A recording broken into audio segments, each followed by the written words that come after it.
Yo, what's going on, everybody? Happy Monday! It is a new week. It is a new week to have a fresh outlook, maybe, on MLB The Show 24. Probably not at this point. I understand. Don't worry. Still pumping out content for you, though. And today we are talking mailbag. We are in the 10-minute mailbag today. Of course, I am taking your questions from YouTube and the Discord. Join the Discord. We have a lot of fun there. And I am answering them to the best of my ability in full for a video just like I do every single Monday. So if you think that's your type of thing, your type of content, and you love MLB The Show, like and subscribe. Do the damn thing.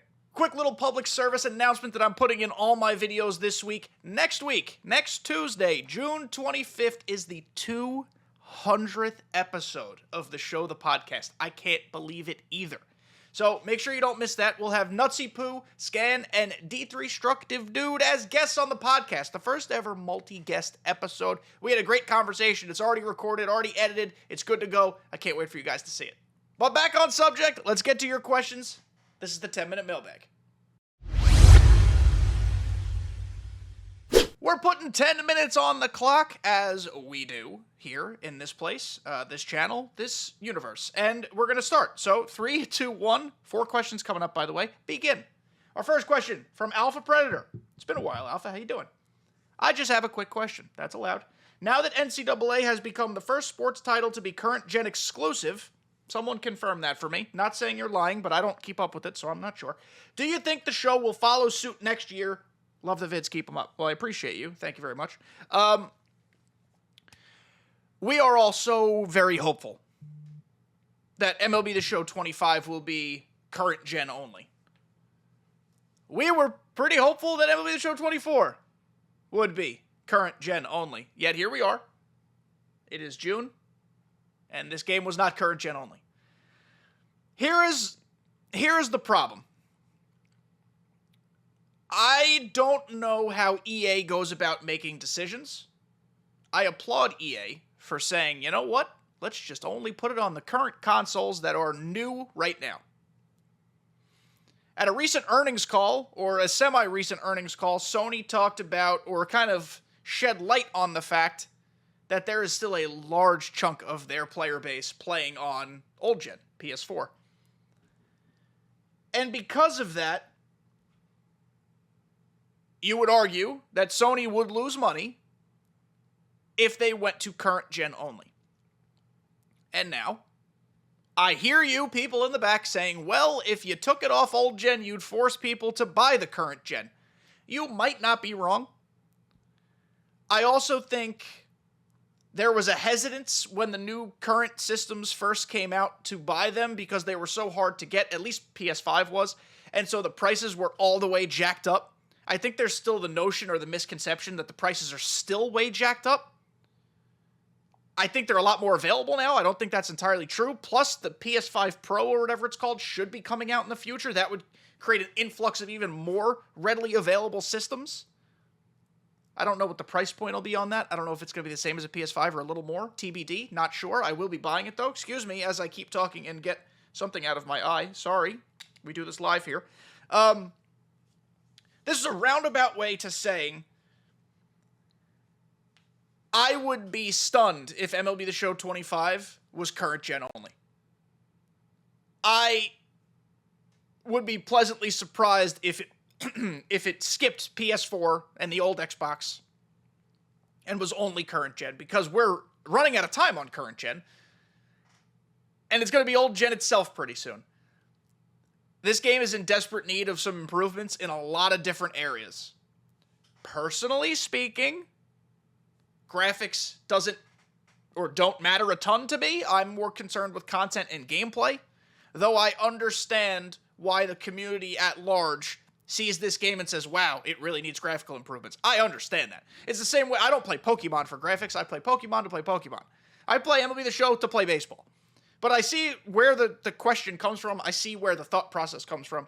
I'm so on the fence about it because Sony is hemorrhaging money like so many, or at least the Sony's gaming division is, just like so many other gaming companies are. And for them to alienate a large chunk, this was not a small percentage of their player base. This was a large portion of their player base. For them to alienate those people, I don't know if they'll do that. Morally, it's up to you to decide what you'd prefer them to do. I'm just spitting. I'm just spitting what I think is true. So, Alpha, thank you for your question. Next up from two girlies in the Discord. How much do you use supercharged players? Who has been your favorite supercharged players to use this year? It's a fantastic question. Not really a question we talk about a ton, ever. So, to answer this first, I'll go to BR. Where, of course, we're always targeting and manipulating drafts to get supercharged players. Right now, I have a run that I need to finish tonight or tomorrow with supercharged Brandon Lau, who is always one of my favorites. Supercharged or not supercharged, he's a king. Supercharged Carlos Correa, who I don't love Carlos Correa's swing, but when he's supercharged in BR, you take him. And supercharged Jackson Merrill. So this team slaps hard. I've only played 2 games, as you can see. So we're going to run it out. In BR, I mean, I guess BR is not really answering your question because you always take the supercharged guy, but Brandon Lau is a must. I actually played a couple ranked games recently that had Brandon Lau, and at DH I had Anthony Santander. Santander's cards are always immaculate, and I mean, this card is just, it's otherworldly. And I have him P4 because I use him so much in BR too, so he gets +4 on top of his already crazy supercharge. I think one of the, I know this game has largely not met expectations. I understand that. But in a vacuum, one of the nice things about the way content has kind of worked this year is that when you supercharge a player, that player becomes meta viable, for the most part, within the power creep. So, for example, if I really wanted to play around here, we could go to Brandon Lau. And Brandon Lau is, like, on pretty level footing with Tony Stone. Tony Stone is kind of just a placeholder for me right now. I don't know what I'm doing at second base. I might go get Tim Raines.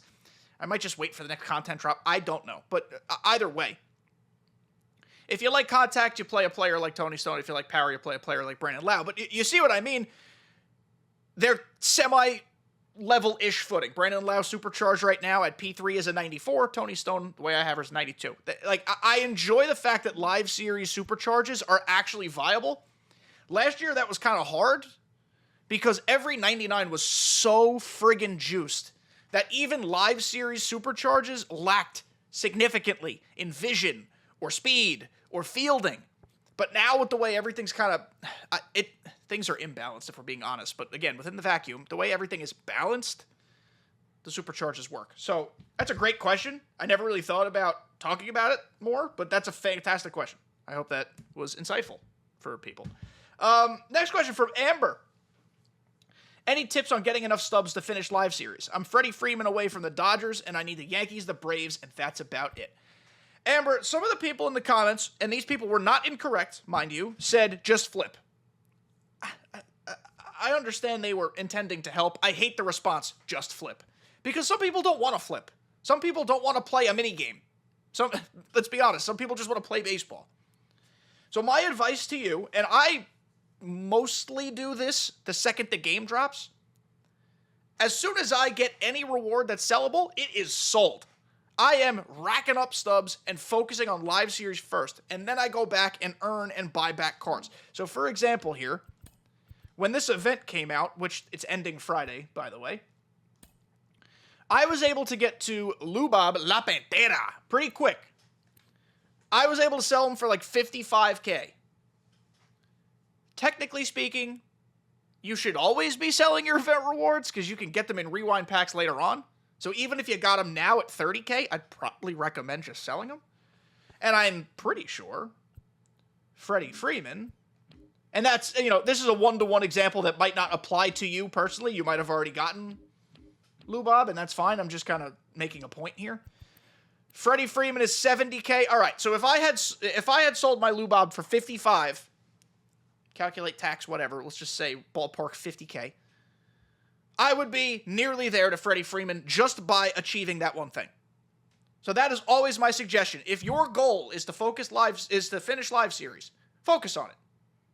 If your goal is to just kind of like ancillarily do it over time, I don't know if I used that word correctly, but we're running with it. If you just want to do it over time, you don't need to focus on selling things. You'll get Freddie when you get Freddie. You'll get the Yankees guys when you get the Yankees guys. But if you want Babe Ruth like within a couple weeks, sell everything you can sell. Don't worry about collections. Don't worry about nothing. go pick up your live series, guys. So, I appreciate your question. Thank you.